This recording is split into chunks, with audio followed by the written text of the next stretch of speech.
Ben, thank you so very much. Good morning, everybody. It's always a great pleasure to speak before such a distinguished audience. I wanted to take a few minutes to talk about maritime security in Africa. When you look at the map, two things should be quite obvious. First of all, that Africa is very big. Secondly, that Africa is surrounded by water. So that makes Africa one big island. Africa is one big island. So therefore, as strategic leaders, we must keep that in mind. The waters surrounding Africa. The other thing that we need to keep in mind is the centrality of the maritime domains to Africa's security and development. It's about security, it's about development as well. In fact, I would argue that the ultimate end state is not necessarily maritime security per se, is development.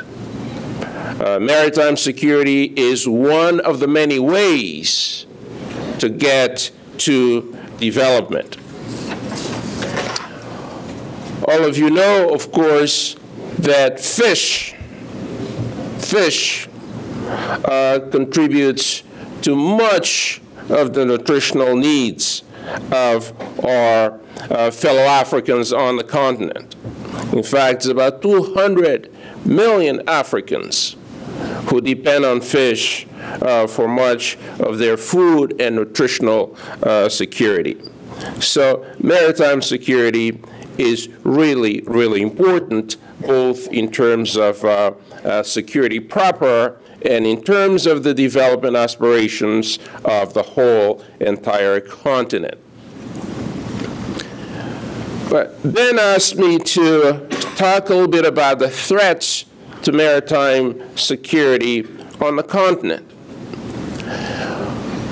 I've been working in this area for a long time, and when I asked my friends and colleagues, brothers and sisters in Africa to list for me what the main threats are from their perspective, usually the issue of illegal fishing rises to the very top. It's very interesting.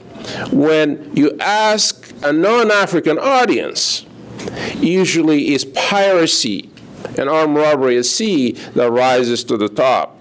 But from an African perspective, for obvious reasons, of course, fish is really the main concern.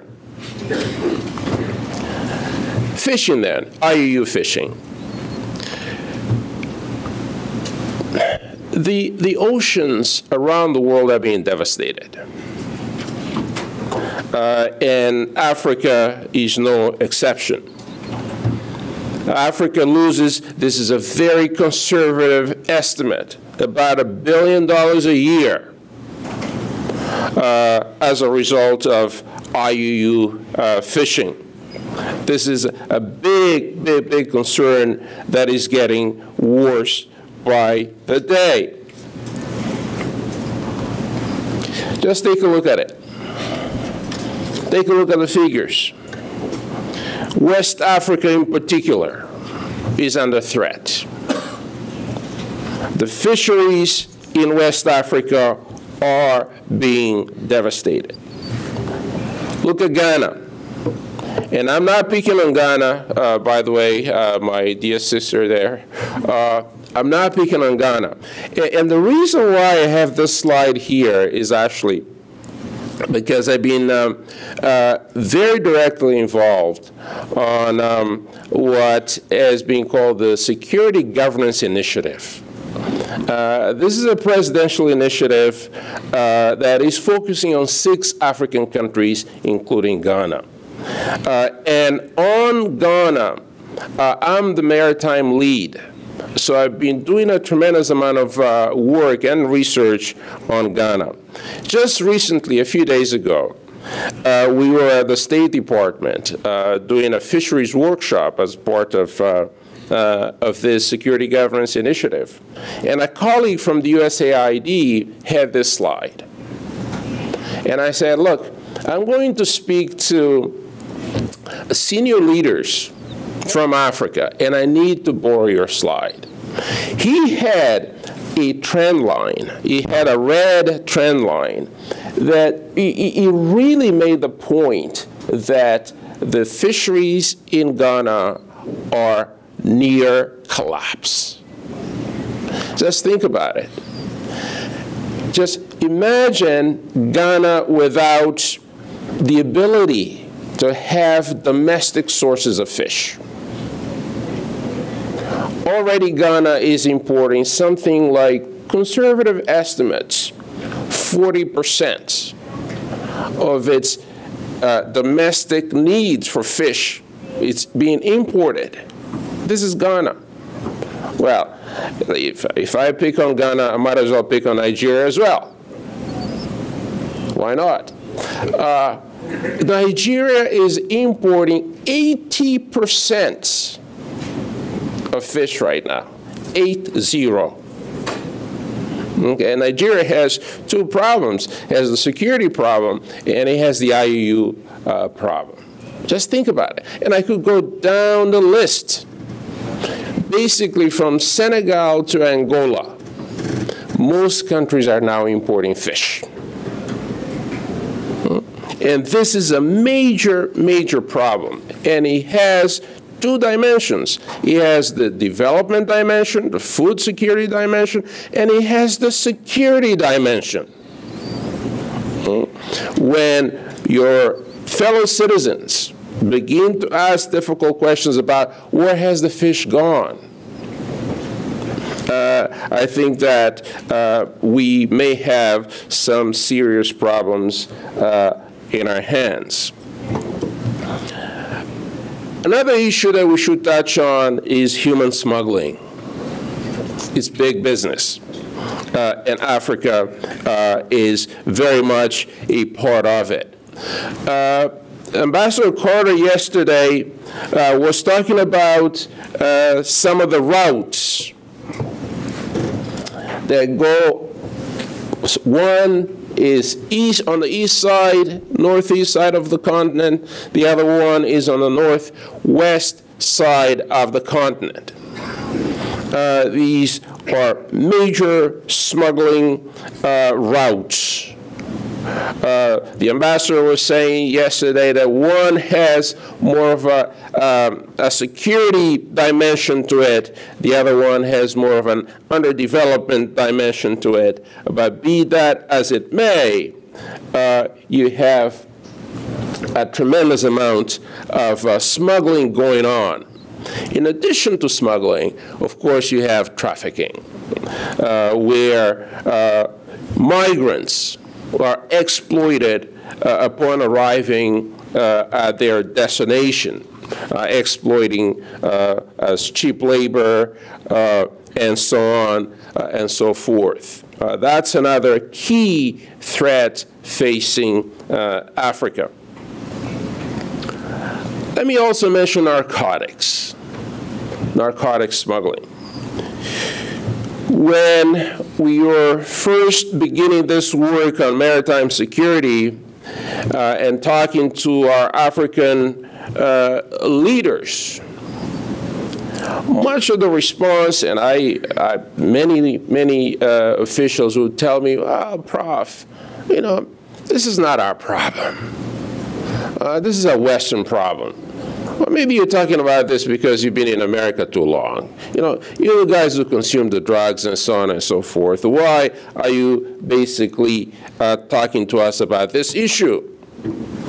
And I would tell them, look, that's the old way of thinking. The African continent is now very much at the epicenter of this drug trade. The old drugs routes would go from the Caribbean straight to Europe. But now they go first to Africa and then up to Europe. In the old days, much of the drugs would indeed go up. Now, increasingly, some of the drugs stay on the continent, and they're being consumed on the continent. They're being traded internally on the continent. And the consequences, the social consequences, you know them. The political consequences, how drug money is further debilitating, further weakening governance structures, you know that. How drug money is affecting the economic sphere, you know that. So we need to pay attention to that. We need to find responses to that. Piracy is another big issue. In the Gulf of Guinea, especially, piracy and armed robbery at sea is a big problem. It's a very big problem, and it's a growing problem. The causes of piracy and armed robbery at sea must be found on land. The causes are very much related to the nature of the African state and the inability of the African state to provide to its citizens what citizens expect from the state. Much of the wealth being extracted from the Gulf of Guinea comes from the communities along the coast. And these communities are often marginalized. These communities are not seeing the benefits of the resources that are being extracted from their land and from the adjacent seas. These communities are being marginalized, and this marginalization is often measured in terms of youth unemployment. Again, Nigeria has the highest rate of youth unemployment in sub-Saharan Africa. It's no wonder that many of those youths are unemployed and seeing ships laden with goods coming back and forth. It's no wonder that many of those will engage in criminal activity. And this map, of course, simply shows that there's a concentration of attacks right there by Nigeria. And in fact, you can pinpoint the Niger Delta as the source of much of the maritime instability in the whole entire region. And by the way, the reason why it's spreading from the Niger Delta into the entire region is because the Nigerian Navy is beginning to do a good job. For the last year or so, the Nigerian Navy has had a much more robust presence at sea. So therefore now you see the pirates beginning to spread out to the west and toward the south, attacking in places like Ghana and all the way down to Angola. The maritime situation in the east has gotten better, and it's gotten better not unlike in the west coast, where Nigeria has had a very robust presence. In the East, on the other hand, the African countries completely failed to deal with the Somali problem. You see the solution of the Somali problem, that solution was very much a non-African solution. It was very much the EU, not the AU, the EU and the United States, in addition to some other international partners that placed considerable resources in the area and dealt with the Somali problem. I like to say, however, that the Somali pirates are on holiday. The Somali pirates have not completely ceased and desisted. They're on holidays because they're rational just like anybody else. You know, they see massive armada of ships out there. Well, they will not confront them. Some of them are crazy enough. They've tried. But by and large, most of them are in retreat. But the conditions that led to the emergence of the piracy problem have not disappeared. So my own feeling is that in the absence of that tremendous international naval presence in the area, the pirates might come back. And the question is, are you prepared? Are you prepared to deal with the Somali pirates, to deal with the Somali maritime threat in the absence of the massive international presence on the waters of the Horn of Africa? The answer is, of course, no. You're not prepared. I know this, you know it. You're not prepared. And our task as leaders is to prepare ourselves. When the problem comes again, what will we do? Are we going to, is the response calling Washington or Paris or Brussels? Or is the response calling Addis? There is a growing threat, and this is the transition from armed robbery at sea to piracy and into terrorism. There's especially oil platforms in the Gulf of Guinea are very vulnerable. Again, off the coast of Nigeria, some of these oil platforms have already been attacked. And this poses a very, very serious threat to maritime security and safety in the region. So just to conclude, we are talking about threats. We are talking about challenges in the maritime domain. But what we are really talking about is how this impacts Africa's development prospects. Africa's development will very much be connected to the seas. As Africa grows, Africa will need the seas as the highways to connect the continent to the rest of the world.